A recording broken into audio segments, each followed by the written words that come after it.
The Texas sun beat down mercilessly on the Mackenzie ranch, turning the red dirt into a furnace that shimmered with heat waves. Sarah Mackenzie wiped the sweat from her brow as she carried the heavy water buckets toward the cattle pen, her worn boots kicking up small clouds of dust with each step. At 17, she had the calloused hands and sun-weathered skin of someone who'd grown up working the land, but her green eyes still held the spark of youth and curiosity that her father often worried would get her into trouble. "Sarah, don't wander too far from the house today," called her father, Jacob Mackenzie, from where he was mending fence posts near the barn. His weathered face was creased with concern as he glanced toward the rolling hills that marked the edge of their property. "There's been more Comanche activity reported up north. Jim Harrison lost 3 head of cattle last week, and there were tracks near his waterhole." Sarah nodded obediently, though inside she felt the familiar stirring of frustration. Ever since the tensions had escalated between the settlers and the local Comanche bands, her world had grown smaller and smaller. Gone were the days when she could ride her horse, Thunder, for miles across the open range, exploring the hidden valleys and secret swimming holes she'd discovered as a child. Now, she was confined to the immediate vicinity of their homestead, watching the horizon nervously for any sign of movement. The Mackenzie ranch sat in a valley about 20 miles southeast of Fort Worth, where Jacob had staked his claim 15 years earlier. He'd built their modest 2-story house with his own hands, along with the sturdy barn and outbuildings that now housed their livestock and equipment. It wasn't much compared to the grand plantations back east, but it was theirs, carved out of the wilderness through backbreaking work and stubborn determination. As Sarah approached the creek that ran along the southern edge of their property, she noticed something that made her heart skip a beat. The normally clear water was tinged with red, and there were strange marks in the muddy bank, not the hoofprints of cattle or horses, but something else entirely. Following the trail with growing alarm, she pushed through the tall grass and cottonwood saplings that lined the creek bed. That's when she saw him. A young man, probably no older than herself, lay crumpled among the reeds at the water's edge. His bronze skin was streaked with blood from a deep gash across his shoulder, and his breathing was so shallow she almost thought he was dead. He wore buckskin leggings and moccasins, and his long black hair was braided with small feathers and beads that caught the dappled sunlight filtering through the trees. Even unconscious and injured, there was something proud and fierce about his features that made Sarah's breath catch in her throat. She knew immediately what he was. Comanche. The very people her father had warned her about. The savage raiders that the settlers spoke of in hushed, fearful tones. Every instinct told her to run back to the house and alert her father. This was exactly the kind of situation that could bring disaster down on her family. But as she stood there, frozen with indecision, she saw his eyelids flutter slightly. He was alive, barely, and without immediate help, he would certainly die. Sarah had helped her mother tend to injured animals and even assisted the town doctor when he'd visited their ranch to treat her father's broken leg 2 years ago. She could see that the boy's wounds, while serious, weren't necessarily fatal if properly treated. The moral struggle that raged in her mind lasted only moments. Her mother had raised her to believe that all human suffering deserved compassion, regardless of race or circumstances. "The good Lord doesn't ask us to help only those who look like us or think like us," Rebecca Mackenzie had often said. "He asks us to help those who need it most." Making a decision that would change everything, Sarah knelt beside the unconscious boy and gently pressed her hand to his forehead. His skin was burning with fever, and his lips were cracked from dehydration. Whatever had happened to him, he'd been lying here for hours, maybe longer. "I'm going to help you," she whispered, though she doubted he could hear her. "But I have to get you somewhere safe first." Looking around frantically, Sarah spotted her father's old wheelbarrow near the fence line, half hidden by brush. It took all her strength to lift the boy's limp form and settle him as gently as possible in the wooden cart. He groaned softly, but didn't wake, which she took as both a good and bad sign. Covering him with her shawl and piling some loose hay over him, she began the careful journey back toward the ranch buildings. Her heart pounded as she passed within 50 yards of where her father was working, praying he wouldn't look up and ask questions about her unusual cargo. The barn seemed miles away, though it was only a few hundred yards from the creek. Every step felt like a betrayal of her family's trust, yet she couldn't bring herself to abandon the injured boy to die alone by the water. The barn was cool and dim after the blazing sunshine outside, filled with the familiar smells of hay, leather, and horse sweat. Sarah had always found comfort in this space, but now it felt different, charged with secrecy and danger. She managed to get the boy onto a pile of fresh straw in an empty stall at the far end of the barn, well hidden from casual view behind stacked feed sacks and farm equipment. As she began to examine his injuries more carefully, Sarah realized the full magnitude of what she was doing. The gash on his shoulder appeared to be from a knife, or possibly a saber, and there were bruises on his ribs that suggested he'd taken quite a beating. His breathing was labored but steady, and when she lifted his eyelids, his pupils responded normally to the light. Concussion, blood loss, and dehydration seemed to be his main problems. Serious, but treatable with the right care. Working quickly, Sarah gathered supplies from around the barn and house, taking care not to arouse suspicion. Clean rags, her mother's sewing kit, some of the laudanum her father kept for veterinary emergencies, and a jug of fresh water. She'd helped stitch up injured livestock before, and while human anatomy was different, the basic principles were the same. As she cleaned and dressed his wounds, the boy stirred several times, mumbling words in what she assumed was Comanche. Once, his eyes opened briefly and focused on her face with a look of confusion and wariness, but the fever and exhaustion quickly claimed him again. Sarah found herself studying his features in the golden light, filtering through the barn's windows. The strong jawline, the high cheekbones, the long eyelashes that any girl would envy. He looked nothing like the savage monster of her father's warnings. By the time she finished tending to his injuries, the sun was beginning to set, painting the sky in shades of orange and purple. Sarah knew her parents would expect her for supper soon, and she couldn't afford to arouse suspicion by being late. Covering the boy with an old horse blanket and leaving fresh water within reach, she whispered another promise she wasn't sure she could keep. "I'll be back to check on you as soon as I can. Don't try to leave yet. You're too weak, and my father's a light sleeper." As she walked back toward the house, Sarah felt the weight of her secret settling on her shoulders like a physical burden. She'd crossed a line that couldn't be uncrossed, made a choice that put her family at risk for the sake of a stranger who might very well be their enemy. But as she thought of those brief moments when his eyes had met hers, she knew she couldn't have chosen differently. The smell of her mother's cornbread and beans wafted from the kitchen windows, and she could hear her parents talking in low voices about the day's work. Normal, everyday sounds that now seemed to belong to a different world, the world before she'd found a wounded Comanche boy by the creek and decided that mercy mattered more than fear. 3 days passed in a haze of carefully orchestrated deception. Sarah had become a master of stolen moments, slipping away to the barn whenever her parents were occupied with their own tasks. Each visit revealed small improvements in the boy's condition. His fever had broken on the second day, and by the third, he was able to sit up and take water without assistance. During their brief encounters, she'd learned his name, Running Wolf. He spoke more English than she'd expected, probably learned through trading or contact with other settlers.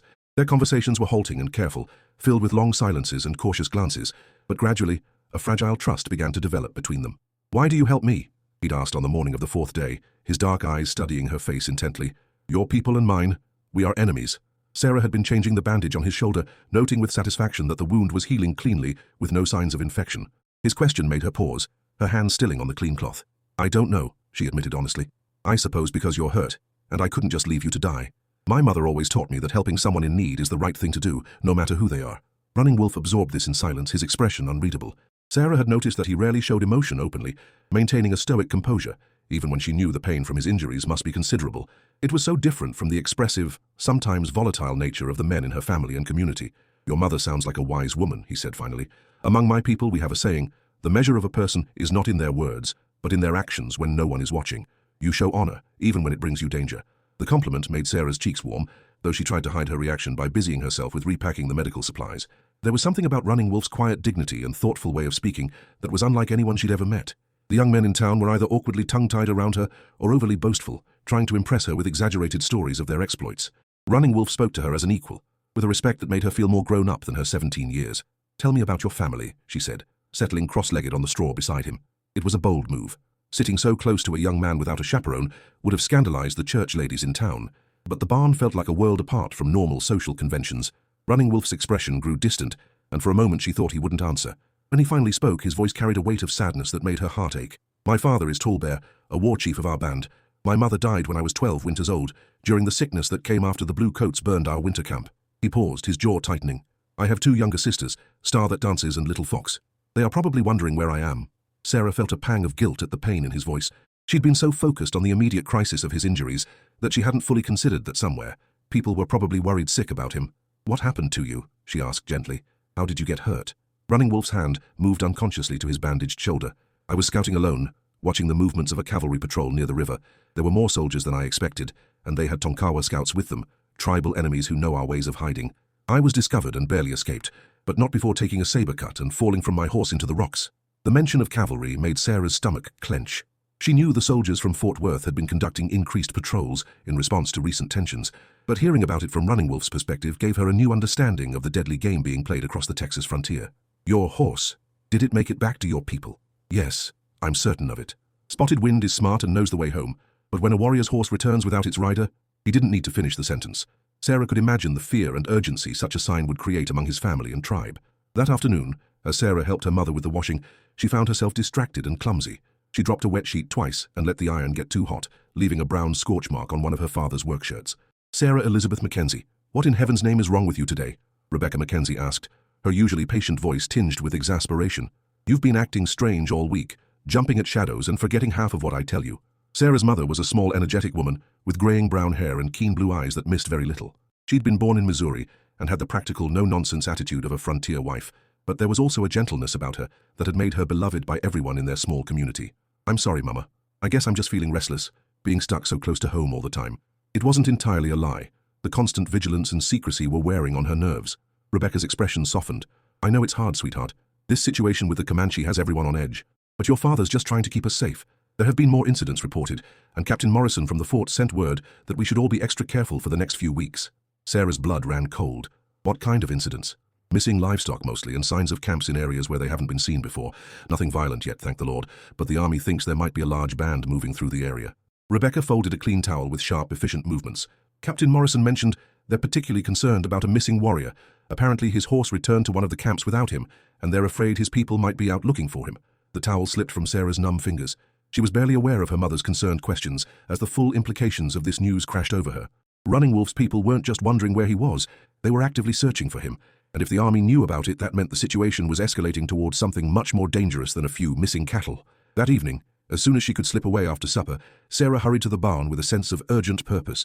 She found Running Wolf sitting up, looking stronger, but also increasingly restless. His injuries were healing well, and she could see he was eager to be moving again. "We need to talk," she said without preamble, settling beside him with barely controlled anxiety. "My mother told me that your horse made it back to your people, and now they're looking for you. The army knows about it too." Running Wolf nodded grimly. "I expected this. Spotted Wind is trained to return to camp if separated from me for more than 2 days. By now my father will have organized search parties. But that's good, isn't it? They'll find you and take you home safely." Even as she said it, Sarah felt a hollow sensation in her chest at the thought of him leaving. It's not that simple. Running Wolf stood and walked to the small window, gazing out at the darkening landscape. "If they find me here on your family's land, they will assume you are holding me prisoner. In their anger and fear, they might not stop to ask questions first. Your family could be in great danger." The weight of her decision to help him settled more heavily on Sarah's shoulders. She'd thought she was saving one life, but instead, she might have put her entire family at risk. "Then you need to leave," she said, though the words felt like glass in her throat. "Tonight, while you're strong enough to travel." Running Wolf turned to face her, and in the fading light, his expression was gentle but resolute. "I cannot leave you to face the consequences of your kindness alone. If my people come and find signs that I was here, they will have questions. You have shown me great honor, Sarah Mackenzie. I will not repay that by running away like a coward. But if you stay and they find you here, then I will tell them the truth, that you saved my life when you could have let me die, that you risked everything to show mercy to an enemy. Perhaps that will mean something to them." Sarah felt tears prickling her eyes, though she couldn't say exactly why.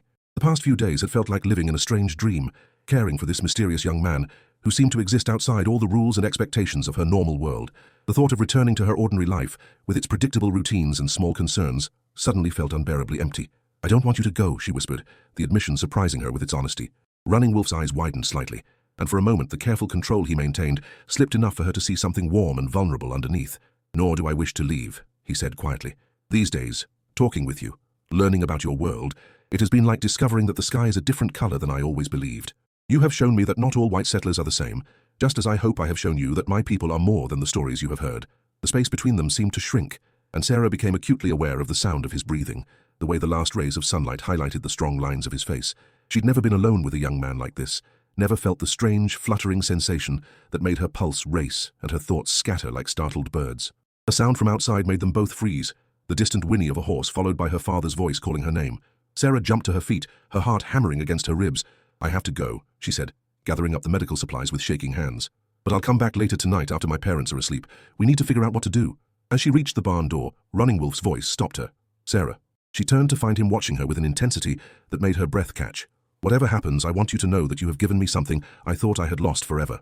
"What's that?" "Hope that there can be peace between our peoples someday. If someone like you exists in your world, then perhaps there are others. Perhaps this war doesn't have to last forever."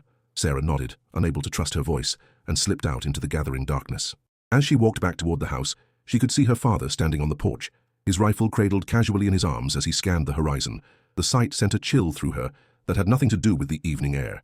Tomorrow, she would have to make a choice that would determine not just Running Wolf's fate, but possibly the safety of everyone she loved. And as she lay in bed that night, listening to the whisper of wind through the cottonwoods and the distant call of a coyote, she couldn't shake the feeling that forces beyond her control were already in motion, drawing closer with each passing hour. Sarah woke before dawn to the sound of distant thunder, though the sky outside her bedroom window was clear and starred. It took her a moment to realize the rhythmic rumbling wasn't weather at all. It was the sound of many horses moving across the hard-packed earth of the valley floor. Her blood turned to ice as she crept to the window and peered through the thin curtains. In the pale pre-dawn light, she could make out a line of riders moving slowly along the ridge that marked the northern boundary of their property. Even at this distance, there was no mistaking who they were. The Comanche warriors sat their horses with the easy grace of people born to the saddle, and she could just make out the glint of weapons and the flutter of feathers in their hair. "Oh, God," she whispered, her breath fogging the glass. "They've found him." From her parents' room down the hall, she heard her father's voice, low and urgent, followed by the creak of floorboards as he got out of bed. He'd heard them too. Within moments, the house was alive with quiet, controlled activity as her family prepared for what might be their final morning. Sarah dressed quickly in her most practical clothes, a simple brown dress and sturdy boots, and braided her hair back tightly. Her hands shook as she worked, but her mind was surprisingly clear. She had to get to Running Wolf before her father discovered him, had to warn him that his people were here, and that the situation was about to become very dangerous for everyone involved. Downstairs, she found her parents moving with the efficient calm of people who had faced frontier dangers before. Her father was cleaning his rifle, while her mother packed food and water into a canvas bag, supplies for a potential siege. "Sarah, I want you to stay close to the house today," Jacob said without looking up from his weapon. "In fact, I want you to help your mother move some supplies down to the root cellar. If things go badly, that's where you'll need to go." "Pa, what do you think they want?" Sarah asked, proud of how steady her voice sounded despite the chaos in her chest. Jacob's weathered face was grim as he loaded cartridges into the rifle's chamber. "Hard to say. Could be they're just passing through, but the way they're positioned looks more like they're searching for something. Or someone." Sarah's mother looked up from her packing, her face pale but determined. "The Morrison boy rode over from Fort Worth last night after you went to bed. Apparently there's been word that a Comanche war party is looking for a missing warrior in this area. The army's sending a patrol, but they won't be here until this afternoon at the earliest." The irony of the situation might have been amusing under different circumstances, the cavalry racing to protect her family from the very people she'd been helping. But all Sarah could think about was Running Wolf, still weak from his injuries, trapped in their barn while his own people searched for him just hundreds of yards away. "I need to check on the animals," she said, moving toward the kitchen door with forced casualness. "Absolutely not." Her father's voice was sharp with authority. "Nobody leaves this house until we know what those riders intend. The livestock will have to fend for themselves." Sarah felt panic rising in her throat. Every minute that passed was another minute closer to discovery, another chance for the delicate situation to explode into violence that could cost lives on both sides. "But Pa, if they're just searching for someone, maybe we could help them. Maybe if we showed them we're not hostile." "Sarah Elizabeth, you will not leave this house." Jacob's tone brooked no argument. "I know you mean well, but you don't understand how dangerous this situation is. One wrong move, one misunderstanding, and people die. We stay inside, we wait, and we pray that whatever they're looking for, they don't find it on our land." The next 2 hours passed with agonizing slowness. Sarah stationed herself at the kitchen window, which offered the best view of the barn, while her parents took turns watching from the front windows. The Comanche riders had spread out across the valley, moving in a methodical search pattern that would eventually bring them to the ranch buildings. As the sun climbed higher, Sarah could see individual warriors more clearly. They moved with purposeful intensity, dismounting frequently to examine tracks or disturbed ground. These weren't raiders looking for easy targets. They were trackers following a specific trail, and that trail was going to lead them directly to Running Wolf. Around mid-morning, her worst fears were confirmed. 3 warriors rode directly toward the barn, their horses moving at a steady walk that spoke of complete confidence. The leader was an older man with graying hair and the bearing of someone accustomed to command. Even from a distance, Sarah could see the resemblance to Running Wolf in his strong features and proud posture. That must be his father, she thought, her heart breaking at the anguish that must be driving the search. "Tall bear." "They're coming to the barn," her father said grimly, moving away from the window to check his rifle one more time. "Sarah, get down to the cellar now." "No, Pa, wait." Sarah's mind was racing, weighing impossible choices and their potential consequences. What if they really are just looking for someone? What if we could help them without anyone getting hurt? Jacob turned to stare at his daughter, his eyes narrowing with suspicion. "Sarah, what aren't you telling me? You've been acting strange all week, and now you're talking about helping armed Comanche warriors like it's the most natural thing in the world." Before Sarah could answer, her mother's sharp intake of breath drew their attention back to the window. The 3 warriors had reached the barn and dismounted, their movements quick and alert.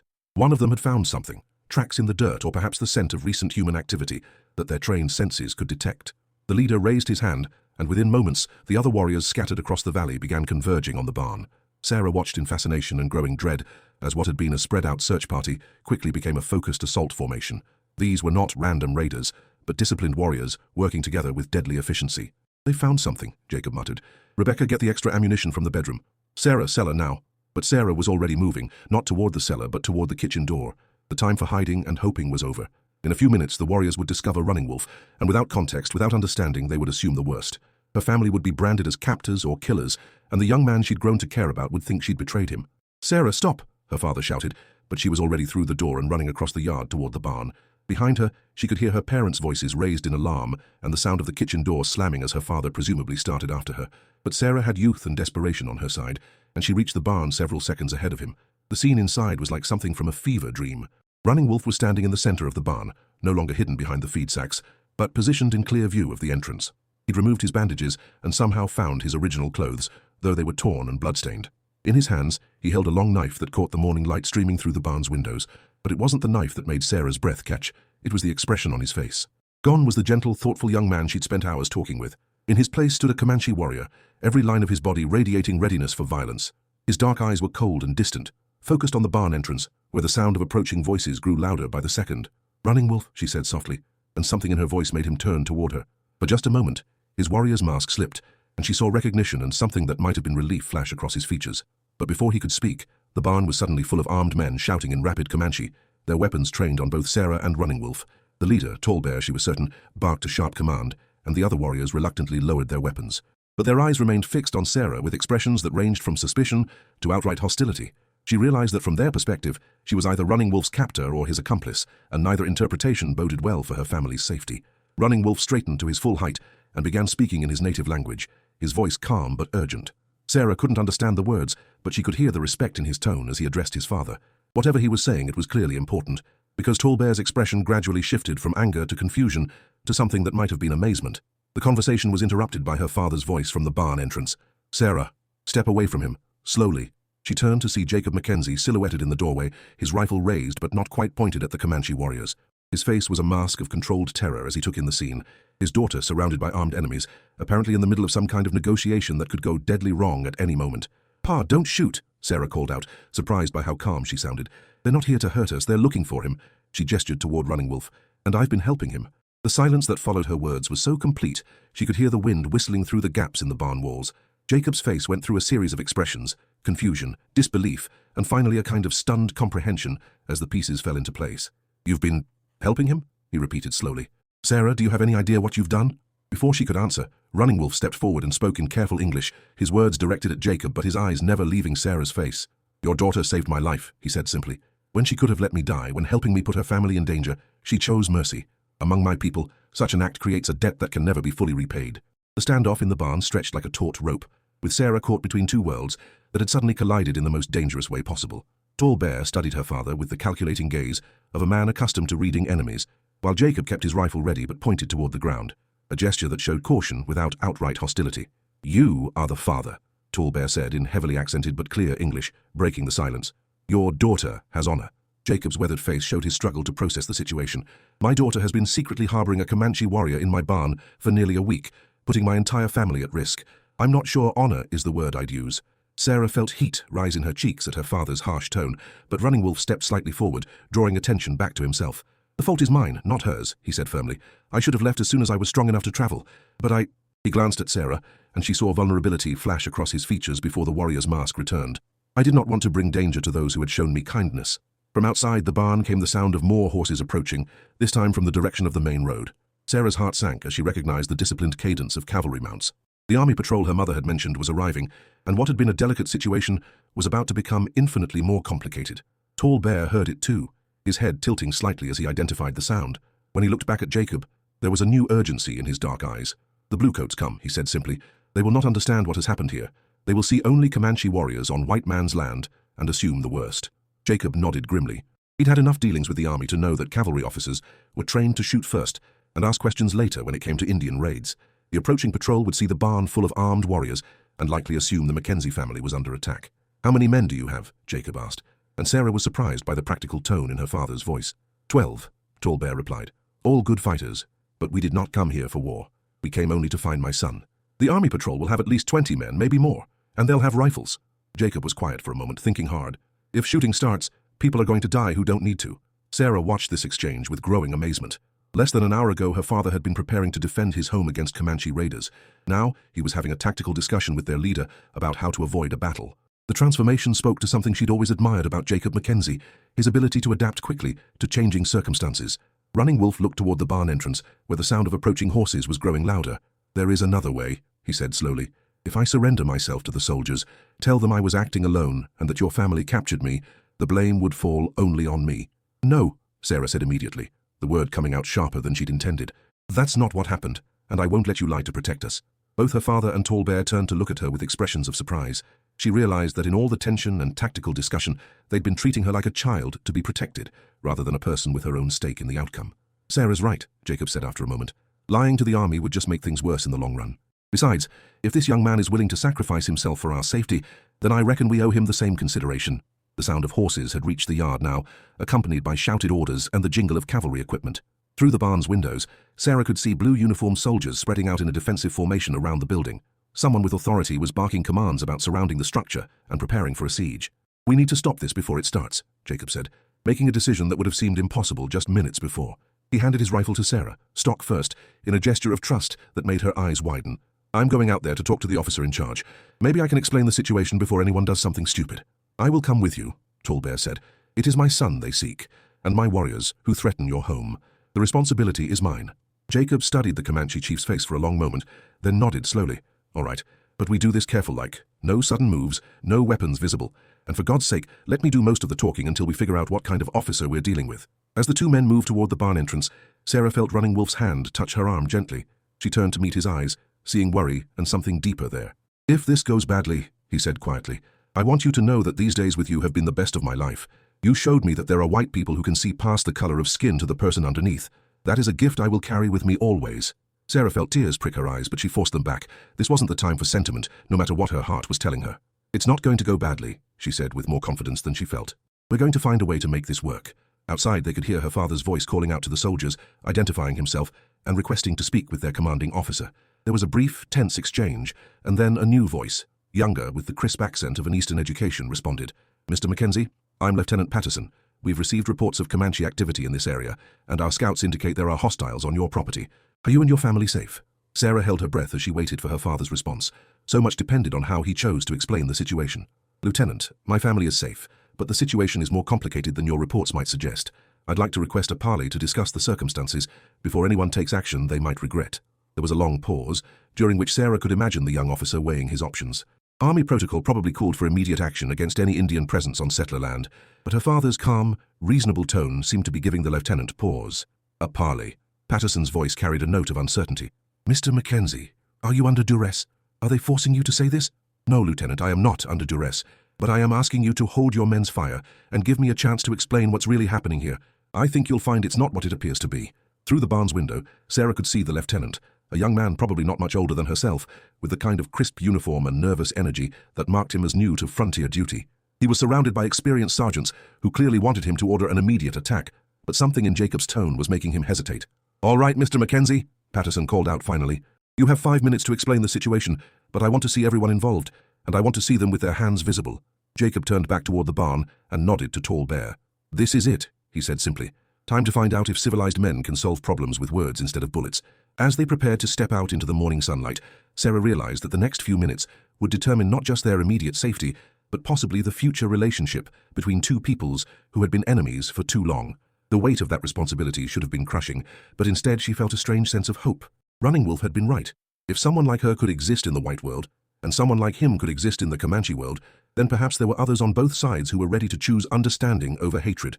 Maybe this crisis, as dangerous as it was, could become an opportunity to prove that peace was possible. Taking a deep breath, Sarah followed her father and Tall Bear toward the barn entrance, where sunlight and the possibility of either disaster or redemption waited in equal measure. Behind her, Running Wolf's steady presence reminded her that whatever happened next, she wouldn't face it alone. The young lieutenant was waiting in the center of the yard, his hand resting nervously on his saber hilt, while his men maintained their defensive positions. His eyes widened in obvious shock as Tall Bear emerged from the barn alongside Jacob, but to his credit, he didn't immediately draw his weapon. "Lieutenant Patterson," Jacob said formally, "I'd like you to meet Tall Bear, war chief of the Comanche band that's been searching this area, and this," he gestured as Sarah and Running Wolf appeared in the barn entrance, "is his son, Running Wolf, who my daughter has been nursing back to health after finding him wounded by our creek nearly a week ago." The silence that followed this introduction was so complete that Sarah could hear a meadowlark singing somewhere in the distance, oblivious to the human drama unfolding below. Lieutenant Patterson's face went through a series of expressions as he tried to process information that clearly didn't fit any scenario his military training had prepared him for. "Your daughter has been hiding a Comanche warrior?" he said slowly, as if testing the words to see if they made sense. "Not hiding," Sarah spoke up, stepping forward despite her father's warning look. "Helping. He was dying when I found him, and I couldn't just let that happen. So I treated his wounds and gave him a safe place to recover." Patterson's gaze moved between Sarah, Running Wolf, and the assembled warriors with obvious bewilderment. "Miss Mackenzie, do you understand that harboring hostile Indians is a federal crime, that you've put your family and this entire region at risk?" Before Sarah could respond, Tall Bear stepped forward and spoke in his careful English. "My son was not hostile when your daughter found him. He was dying. She chose to show mercy when she could have chosen hatred. Among my people, such courage is honored above all else." The lieutenant looked like a man trying to solve a puzzle with too many pieces. "Chief, Tall Bear is it? You're saying you're not here to raid or attack settlers?" I am here to find my son and bring him home safely. Nothing more. Tall Bear's voice carried absolute conviction. When I learned what this girl had done, risking her own safety to save his life, I knew that she and her family were under my protection. Any harm that comes to them will be answered by me, personally. Sarah felt a strange warmth at those words. The idea that this proud Comanche chief considered her family worth protecting was both humbling and deeply moving. But she could see that Lieutenant Patterson was struggling to accept a situation that defied every assumption he'd been taught about Indian settler relations. This is highly irregular, he said finally. I'm going to need to file a full report with my commanding officer, and I'm afraid I'll have to ask all parties to come with me to Fort Worth for questioning. No, Running Wolf said quietly, but with such firm authority that everyone turned to look at him. There will be no questioning at your fort. My father came here in peace to retrieve his son, and that is what will happen. We will leave now and there will be no further conflict. The young lieutenant's hand moved instinctively toward his weapon, but Jacob quickly stepped between him and the Comanche warriors. Hold on, everyone, he said, his voice carrying the calm authority of a man accustomed to diffusing dangerous situations. Let's think this through like reasonable people. Lieutenant, you came here expecting to find a raid or an attack, but instead you found something nobody expected, proof that understanding between our peoples is possible. That seems like something worth reporting to your superiors.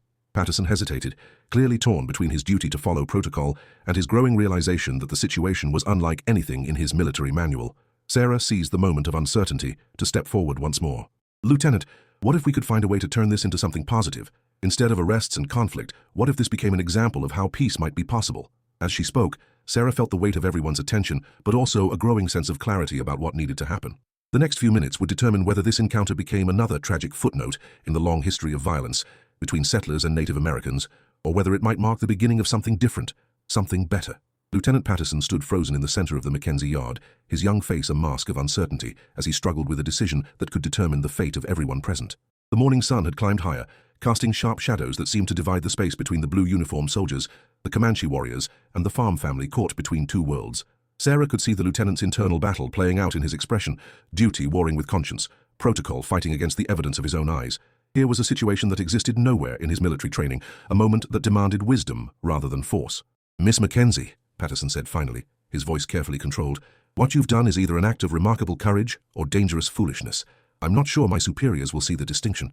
Then perhaps, said a new voice from behind the soldiers, your superiors need to hear the full story before making their judgment. Everyone turned to see Rebecca Mackenzie approaching from the house, her chin raised with the quiet dignity that had made her a respected figure in their small community. She carried a wooden tray bearing a coffee pot and tin cups, moving with the unhurried grace of a woman accustomed to diffusing tense situations through the simple act of hospitality. Mrs. Mackenzie, Lieutenant Patterson said, clearly surprised by her appearance, you shouldn't be out here. This situation could become dangerous. Rebecca set the tray down on a tree stump and began pouring coffee with steady hands. Young man, I've been living on the Texas frontier for 20 years. I've seen dangerous, and this isn't it. She looked up at Tall Bear with frank curiosity. What this is a group of people trying to figure out how to do the right thing in an impossible situation. The Comanche chief studied her for a moment, then stepped forward and accepted the cup she offered him. You have wisdom, mother of Sarah, he said formally. Your daughter has your courage.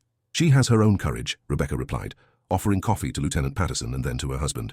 And apparently she's been using it to save lives while the rest of us were preparing for war. Sarah felt a surge of gratitude toward her mother, whose calm presence was somehow transforming the tense standoff into something that resembled a negotiation between reasonable people. It was a reminder that sometimes the most powerful weapon was simply treating others with basic human dignity. Running Wolf moved to stand beside his father, and Sarah noticed that his warrior's posture had relaxed slightly. Lieutenant, he said, addressing Patterson directly, my father speaks truly. We came here seeking only my safe return.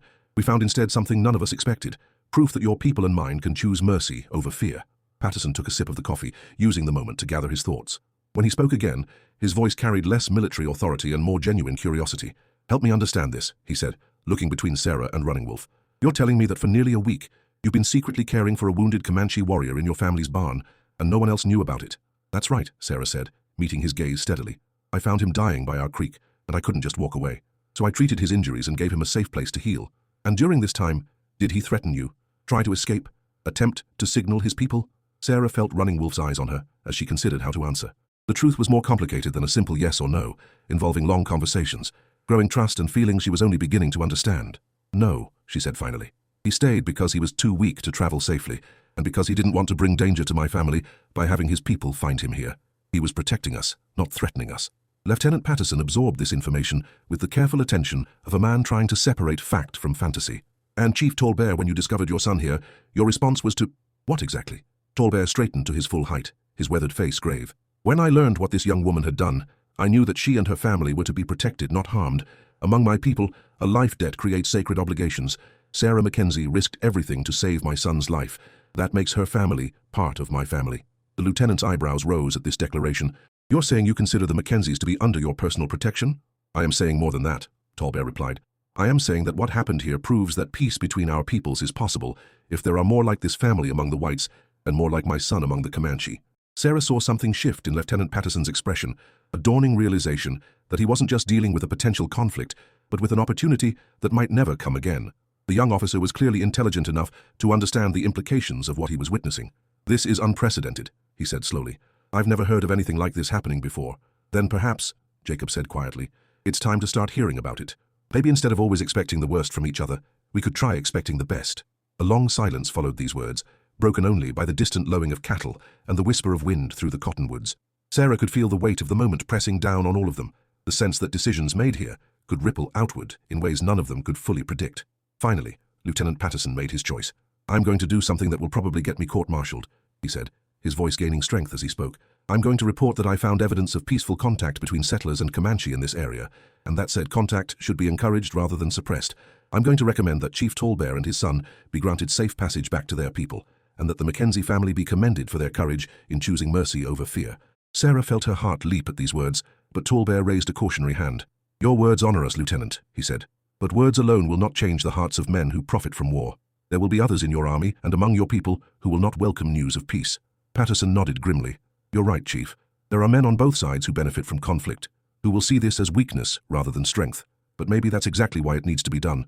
Maybe the only way to change things is to start with one small example of what's possible. Running Wolf stepped forward, his hand extended toward the lieutenant in the white man's gesture of greeting. Then let this be that example, he said, as Patterson clasped his hand. Let the story of what happened here be told in your forts and our camps, so that others might know that enemies can become friends when courage overcomes fear. Sarah watched this handshake with a sense of wonder. A week ago, these two young men would have been trying to kill each other if they'd met. Now they were allies in a cause that neither could have imagined. But even as hope swelled in her chest, Sarah knew that the hardest part still lay ahead. Running Wolf would return to his people, she would remain with hers, and the vast cultural divide that separated their worlds would not be bridged by good intentions alone. As if reading her thoughts, Running Wolf turned to face her. There is something I must ask, he said, his voice carefully formal but his eyes warm with emotion. My father has granted permission for me to make a proposal. Sarah's breath caught as she realized what he was about to say. Around them, the assembled soldiers and warriors grew still, sensing the significance of the moment. Sarah Mackenzie, Running Wolf continued, you have shown me that love can exist between peoples who have been taught to hate each other. You have proven that understanding is possible where others see only division. I ask you to consider becoming my wife, to be a bridge between our worlds, so that the peace we have found here might grow into something larger. The proposal hung in the air like morning mist, beautiful and impossible. Sarah felt tears sting her eyes as she looked at this brave young man who had somehow become the center of her world in just a few short days. She loved him. She was certain of that now. But love alone couldn't overcome the practical realities of their situation. Running Wolf, she said softly, her voice thick with emotion. You honor me more than I can say. But how could such a marriage work? Your people move with the seasons, following the herds and the old ways. My people are tied to the land, to farms and towns, and a way of life that doesn't move. How could I be your wife without abandoning my family? How could you be my husband without abandoning yours? It was Jacob Mackenzie who provided the answer, speaking with the measured tone of a man who had been thinking hard about impossible problems. What if, he said slowly, there was a way to make it work? What if this ranch could become a meeting place, neutral ground where both peoples could come to trade and talk? Sarah could stay here, close to her family, but she could also learn Comanche ways when Tallbear's people camped nearby, and Running Wolf could learn our ways, help us understand each other better. Tallbear considered this proposal with the gravity it deserved. It would be difficult, he said finally. There would be opposition from both sides, those who prefer the old hatreds to new possibilities, but he looked at his son, then at Sarah, and something softened in his weathered features. But if my son has found love and wisdom in this place, then perhaps this place could become a sanctuary for both. Lieutenant Patterson cleared his throat. If I may, he said, the army might be willing to designate this area as a special zone for peaceful contact, especially if it could prevent future conflicts. It would be irregular, but then everything about today has been irregular. Sarah felt the weight of expectation from everyone present, but also a growing sense of possibility. It wouldn't be easy. Nothing worthwhile ever was. There would be challenges from both communities, skeptics who would question every decision, moments when the gulf between cultures seemed impossibly wide.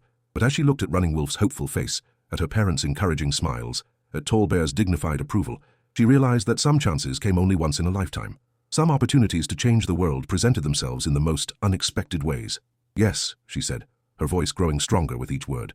Yes, I'll marry you, and yes, we'll find a way to make it work. We'll build that bridge between our worlds one day at a time, one conversation at a time, one act of understanding at a time.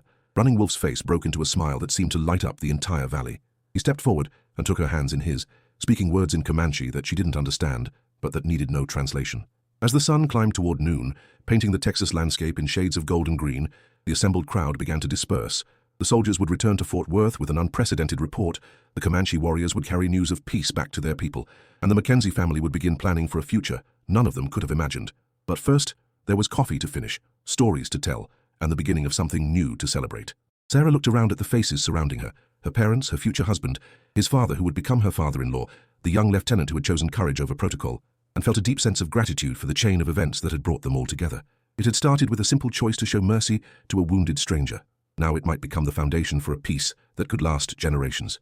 As Running Wolf squeezed her hand gently and began to tell Lieutenant Patterson about Comanche horsemanship, Sarah allowed herself to believe that sometimes, just sometimes, love really could conquer hate.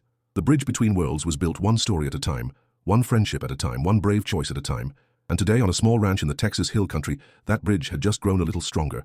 Sarah Teed Siwa Nikki's epilogue. 6 months later, Sarah stood on the porch of the Mackenzie ranch house, watching as a mixed group of Comanche riders and white settlers shared a meal around a large fire in the yard. It was the third such gathering this month, and each one ran more smoothly than the last. Children from both communities played together, while their parents conducted careful trade negotiations and shared stories. Running Wolf appeared at her side, moving with the silent grace she'd come to love. He wore a mixture of white man's clothes and traditional Comanche garments, a visual representation of the two worlds he now moved between with increasing ease. "The cattle buyers from San Antonio are impressed," he said, slipping his arm around her waist. "Your father's herd has grown strong with the protection my people provide, and they've never seen such well-trained horses as ours." Sarah leaned into his warmth, marveling at how natural this felt now. Their wedding had been performed by both a circuit preacher and a Comanche shaman, witnessed by more people than the little valley had ever seen. Lieutenant Patterson had been promoted for his role in establishing what the Army now called the Mackenzie Accord, and similar peace agreements were being attempted in other parts of Texas. "Any word from your sisters?" she asked. Star That Dances and Little Fox had been initially suspicious of their brother's white wife, but Sarah's patience and willingness to learn their ways had gradually won them over. "They'll be here next week with the trading party. Star That Dances is bringing her new baby, and Little Fox wants to show you the beadwork she's been practicing."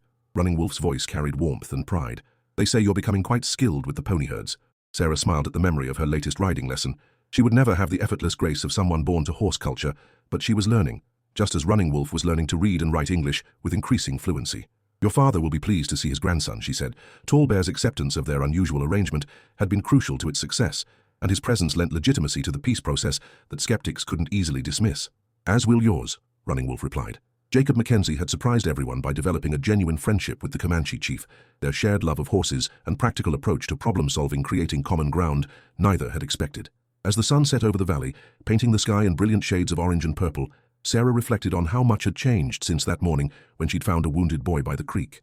The peace they'd built was still fragile, still opposed by extremists on both sides, still dependent on the goodwill of people who had to choose understanding over prejudice every single day.